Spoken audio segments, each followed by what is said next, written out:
오늘 읽은 말씀은 사도 바울이 3차에 걸쳐서 전도 여행을 하게 됩니다.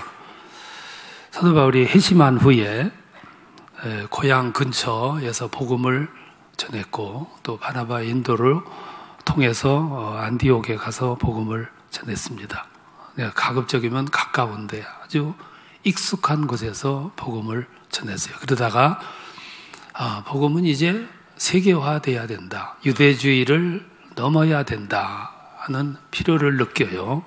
그래서 복음을 좀 넓은 곳에 가서 전도하자. 그래서 전도 계획을 갖게 됩니다. 3번에 걸쳐서 전도 여행을 가는데 1차 여행 계획은 1년 동안 가서 전도하되 소아시아를 중심해서 전도하자. 그런 계획을 했습니다. 왜냐하면 소아시아면은 가까운 곳이기 때문에 너무 자연스럽고 편안하고 그러니까 가까운 곳에 가서 먼저 전도하자는 계획을 세웠어요. 그래서 바나바와 동행을 해서 바나바의 고향인 구브로에 가서 거기서 버가로 가서 갈라디아로 넘어가서 그곳에서 교회를 개척을 합니다. 그리고 루스드라로 건너가서 그곳에서 평생 걸어보지 못한 사람을 일으키는 기적을 행해요. 그 사건을 빌미해서 유대인들이 너무 화가 나니까 사람들이 막 바울에게로 몰려가니까 돌로 사도 바울을 쳐가지고 실신시켜서 죽은 줄 알고 저 동굴 밖에 갖다 버려 놓는 사건이 벌어져요. 그리고 나서 한참 있다가 깨어난 다음에 다시 군대로 들어와서 하룻밤 자고 20km나 떨어진 더베라고 하는 곳으로 가요. 순환의 연속이죠. 그리고 마침내 1년이 돼서 1차 전도 여행을 마치고 돌아오게 됩니다. 그 1년 동안의 전도 여행을 결산을 해보니까 아주 성공적이었어요. 그래서 용기를 갖게 됐고 자신감을 갖게 됐습니다. 그래서 2차 계획을 세워요. 2차 계획은 3년간 계획을 세워서 멀리 에베소로 가자 이런 계획을 세웠어요. 이번에는 신라와 동행을 합니다. 신라와 함께 다시 더베로 갑니다. 그리고 돌에 맞아 죽을 뻔했던 루스드라로 다시 가요. 하나님은 거기서 사도 바울에게 아주 중요한 사람 만나게 해줘요. 그게 누구냐면 디모데와의 만남이었어요. 이 디모데와 사도 바울과의 만남은 참 하나님이 번쩍하는 섭리, 아주 지혜로운 섭리였어요. 이 두 사람은 이후에 아주 중요한 역할을 감당을 하게 되죠. 그리고 그 디모데를 동행을 해서 갈라디아를 거쳐서 에베소로 가려고 계획을 짰어요. 그랬더니 성경 6절에 보면 그들이 가려고 하는 그 진로를 막으셨다 그랬어요. 그래서 에베소로 가려고 하던 계획을 하나님 막으시니까 못 가고 오늘 성경을 보니까 비두니아로 가려고 노선을 바꿨어요. 그랬더니 7절에 보면 성령이 또 그의 앞길을 막았다 그랬어요. 왜 막으셨을까요? 전도 못하게 막으셨을까요? 이게 막으신 이유를 이렇게 보면 이런 뜻일 거예요. 너무 안정된 곳에 가지 말아라. 너무 편안하게 하지 말아라. 좀 더 모험해라. 그래요. 더 격전지로 가라. 그런 뜻일 거예요. 사람들은 안정을 추구해요. 안정만 추구하다 보면 기적이 안 일어납니다. 기적은 반드시 모험성이 있는 곳에 기적이 일어나요. 그래서 살아가면서 때로 모험이 필요한 거죠. 그때 9절에 보면 밤에 꿈에 환상을 보게 돼요. 그 환상 속에서 마게도냐 사람 하나가 이렇게 손짓하면서 우리에게 와서 복음을 전해달라 이렇게 요청을 해요. 보니까 환상이고 꿈이었죠.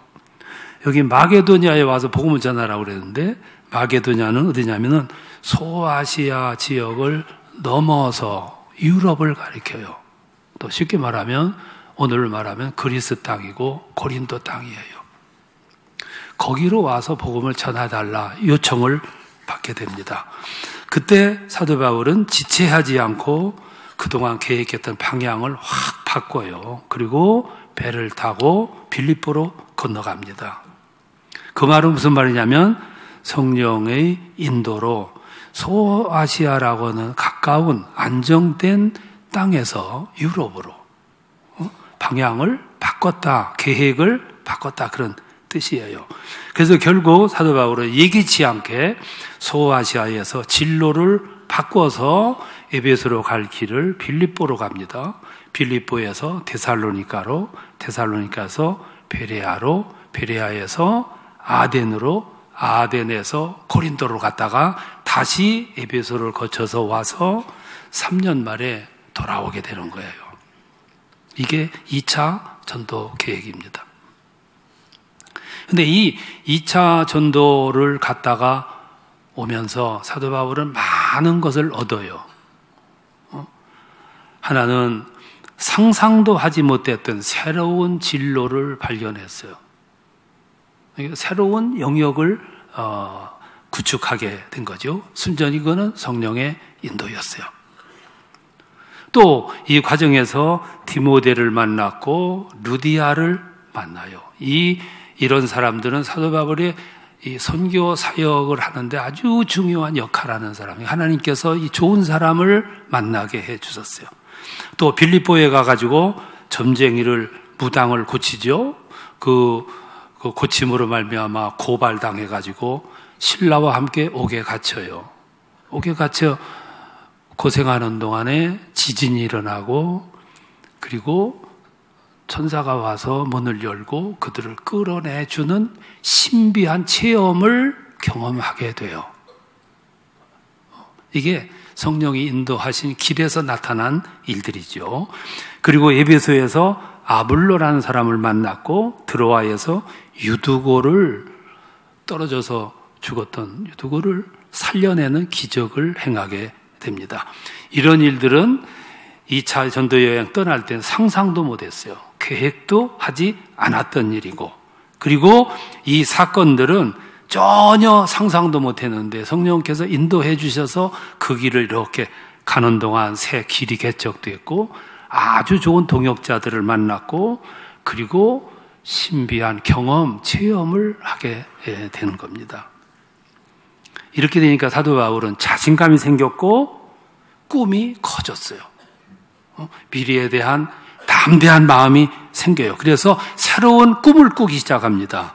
19장 21절에 보면 내가 로마도 가야 하리라 이렇게 얘기해요. 그러니까 꿈이 막 커진 거예요. 미래에 대한 계획이 크기가 그릇이 커진 거예요. 그러니까 소아시아에서 이제는 로마를 바라봐. 근데 로마서 15장 28절에 보면 뭐라고 하냐면 내가 서바나도 가리라 이래요. 서바나는 오늘날로 말하면 스페인이에요. 소아시아에 머물던 사람이 갑자기 유럽에서 로마에서 꿈이 세계 땅끝 마을인 스페인까지 커지는 거예요. 그러니까 사도 바울의 전도 비전이 이렇게 발전하는 거예요. 꿈이 커지고 비전이 커지고 그릇이 영혼의 그릇이 확장이 되는 거예요. 하나님은 사도 바울이 가는 길을 따라가시면서 바울이 알게 모르게 사람들을 만나게 하시고 그 길을 인도하시고 막연한 미래에 대한 길을 터주시고 거기 가서 사역하게 하시고 기적이 수반되게 하시고 꿈을 키우는 역할을 해주셨어요. 근데 알고 보면 이게 왜 사도 바울만의 일이겠어요? 여러분 오늘 금년 한 해 여기까지 걸어오신 것은 여러분 계획 세운 대로 걸어오셨습니까? 연초에 세워놓았던 계획들은 별로 의미가 없었어요. 하나님은 하나님의 방법으로 우리들을 오늘 여기까지 인도하셨어요. 그걸 어떻게 하냐? 그래서 성경은 우리들에게 줄기차게 요구하는 게 뭐냐면 성결하라. 왜? 성결하면 하나님의 나의 인생 속에 함께 하셔서 인도하시는 그 부드러운 자상한 보일 듯 말 듯한 하나님의 섭리의 손길을 알게 되고 밝혀보게 되고 만나게 되고 체험하게 되기 때문에 그렇습니다. 영적 감각이 예민해지는 생활, 그것이 성결의 생활이에요. 하나님이 우리들의 인생의 길을 인도하십니다. 어떻게 인도하시냐 하면은 하나님은 우연이라고 하는 것을 통해서 우리를 인도하죠. 우리는 우연이라는 말을 너무 많이 써. 근데 하나님은 우리들이 인도하시고 이끄시는데 그 우연이라고 하는 기회를 통해서 우리를 인도하셔. 가만히 보세요. 1년은 365일인데 어떤 사람이 그랬어요. 하나님이 우리에게 우연하게 다가오시는 기회를 1년에 365번이나 주신다 그랬어요. 근데 우리는 그거를 몰라. 왜? 영적 감각 센서가 둔하기 때문에 못 느끼는 거예요. 스콰이어 러시넬이라는 사람이 하나님이 당신에게 윙크할 때라는 책을 썼어요. 그 책에서 우연을 이렇게 설명했어요. 내가 가야 할 방향으로 밀어주시는 영적 넛지를 가리켜서 우연이라 그랬어요. 넛지라는 말은 팔꿈치로 툭 친다는 얘기야. 여러분, 센스가 있는 사람은 눈으로 한번 깜빡하면 무슨 말인지 금방 알아. 근데 둔한 사람은 그게 무슨 뜻인지 자기에게 윙크하는 줄 알아. 여러분, 지혜가 있는, 센스가 있는 사람은 조금만 힌트만 탁 주면 무슨 말인지 알아요. 정말로 센스가 있는 사람은 한번 툭 치면 그게 무슨 뜻인지를 금방 알아. 하나님이 우리에게 하루에도 몇 번씩 그 넛지를 하시는데 우리가 모르는 거예요. 왜냐하면 영적 센서가 둔하기 때문에 그래요. 사람들은 우연이라는 말을 많이 사용하는데 그게 우연이 아니고 하나님의 터치다. 하나님이 나에게 함께 하고 계심을 알리시는 신호다. 그 말이에요. 그래서 성결하라, 성결하라. 그거는 알 수 있는 영적 감각을 가지고 살아가는 삶이 성결의 삶이기 때문에 그래요. 예를 들면 여러분 결혼해서 다 사시잖아요. 부부가 이렇게 만난 데는 반드시 동기가 있어요. 여러분은 처음에 어떻게 만나서 살아가고 있습니까? 다 동기가 있어요. 어떤 사람은 손을 받거나 어떤 사람은 친구가 소개했거나 어떤 사람은 어떤 모임에서 딱 눈이 맞았거나. 여러분 영화 같이 하는 사람들, 연속극 같이 하는 사람들은 그거 하는 동안 눈이 맞아가지고 연인이 되고 결혼하잖아요. 다 거기 보면 이유가 있어요. 어떤 부부는 전혀 모를 때 함께 버스에 탔어. 버스에 타는데 여자 처녀가 옆에서 재채기를 했는데 너무 요란하게 했어. 그래서 순간적으로 버스 안에 있는 사람들이 막 웃었어요. 그 모습을 본 신사 남자 청년이 그 여자가 안쓰럽게 보였어요. 그래서 큰 소리로 그래요. 당신들은 재채기 안 합니까? 그런데 그게 기회가 돼서 결혼했대. 이게 선을 보느라고 이렇게 만나는데 서먹하잖아요. 그러니까 우리 이름이나 댑시다. 그러니까 남자가 그랬어. 내 이름은 신부입니다. 성은 임씨입니다. 그랬어. 그러니까 여자아이가 얼마나 재미있어 웃는지 한참 웃다가 그래. 저는요 이름이 개월이에요. 성은 오갑니다. 그래. 아 그래서 5개월 만에 결혼했대. 아무것도 아닌 것 같고 아이 그런 일이 있었어. 그렇지만 가만히 생각해 보세요. 그게 왜 우연입니까? 우리의 가정, 인생의 삶은 대부분 그런 식으로 전개가 되고 있는 거예요. 그러니까 하나님은 우연인 것 같지만 우리의 인생의 우연을 통해서 개입하시는 거예요. 그래서 성경에 말씀하기를 하나님이 짝지어 주신 것을 나누지 못할지니라 그랬어요. 어떤 부부가 우리는 아무리 밟아도 하나도 닮은 것이 없다. 이런 사람은 다른 사람하고 또 살아도 닮은 게 없어. 그래서 하나 되면 신비라고 말씀을 하신 거예요. 다윗이 15살 때 아버지 심부름으로 전장터에 가요. 가보니까 골리앗이 나타나 있어. 속에서 영적 울분이 터져 올라왔어. 그래서 쫓아가서 골리앗을 넘어뜨려. 그것이 계기가 돼서 다윗이 이스라엘의 왕이 됩니다. 사람들은 우연히 전쟁터에 갔다고 말하지만 그게 왜 우연입니까?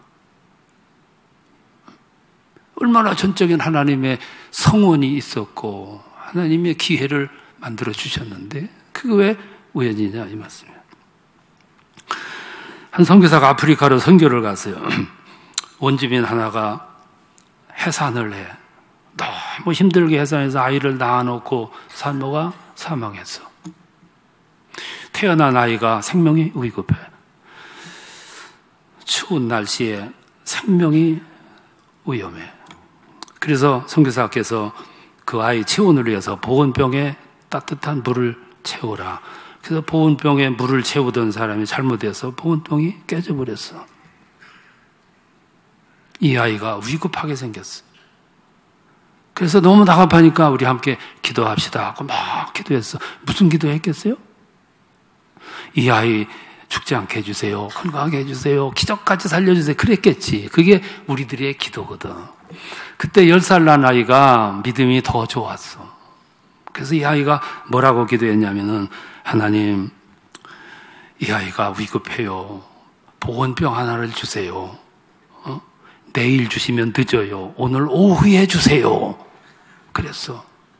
그러다가 한 발짝 더 나갔어. 보온병 주실 기회에 이 아이에게 줄 인형도 하나 더 주세요. 이 아이가 이 다음에 큰 후에 하나님께서 이렇게 보내주셨다는 걸 알면 더 감사할 거예요. 그 어린아이의 기도에 대해서 어떻게 생각하십니까? 근데 2시간 후에 오토바이 소리가 들려. 그러더니 소포 하나를 주고 가요. 열어보니까 보온병이 들어있는 거예요. 그 보온병이 들어있는 걸 보자 어린아이가 쫓아오더니만 그러면 인형도 들어있을 거라고 이렇게 뒤져보니까 밑에 인형도 하나 들어있어. 어떻게 된 거냐면 이 선교사를 파송한 한국의 교회에서 5달 전에 이 소포를 보냈는데 오늘 도착한 거예요. 이게 우연입니까? 기적입니까?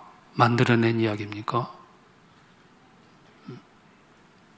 문제가 하나 있어요. 그 문제가 뭐냐면 우리가 막 기도하다가도 스스로 걸리는 게 문제가 하나 있는데 그게 시간표 문제예요. 나에게는 시간표가 있지만 하나님에게도 시간표가 있어요. 내 시간표는 급해. 그래서 기도할 때 다 급해. 오늘 빨리 급히 당장 기적같이. 그런데 하나님의 시간표 속에는 오늘 당장이라는 개념이 없어. 그래서 우리가 이 시간표 때문에 시험 들어. 기다려 보니까 너무 응답이 늦어져. 그러니까 시험에 드는 거죠. 하나님의 시간표에 하면 하나님의 방법으로 운용을 하셔. 그 방법이 뭐냐면은 예를 들면 조지 밀러라고 하는 분이 고아의 아버지예요. 이 고아의 아버지가 아이들을 데려다가 고아원에서 아이들을 양육해. 근데 고아원을 운영하는데 하나의 규칙을 세웠어요. 절대로 가서 헌금을 걷어오지 말자. 도와달라는 말 하지 말라. 양식이 떨어지면 기도실에 들어가서 기도하자. 그게 오늘도 그 재단은 기부 안 받아요. 양식이 떨어지면 기도실로 들어가지. 왜 가지 않고 기도했냐? 그러면 그들은 이미 하나님의 시간표를 이해했기 때문에.